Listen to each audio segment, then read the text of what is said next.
Happy Friday, everyone. Today we're talking around self-managed super funds. Now, it's not necessarily for everyone.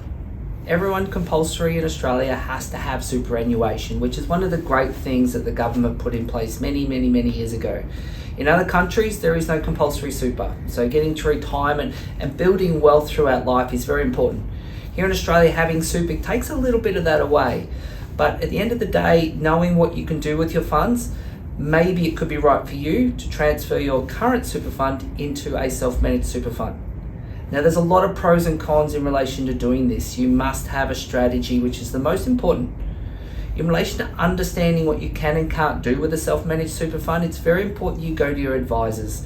Number one would be your accountant, in understanding how to set it up, what the costs are. But even more important is a financial advisor.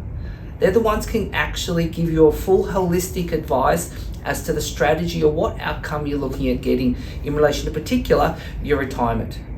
Your self-managed super fund is forming part of your retirement, but it's also a vehicle of which you can acquire property in if you have a need for them. Most importantly though, they are only set and forget. So it means that it's important that you know that you cannot use it for owner-occupied purposes. You cannot.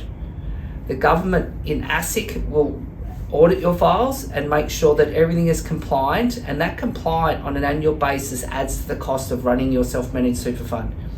There are other costs in setting it up in relation to advice, but also ASIC in relation to registering the bodies required.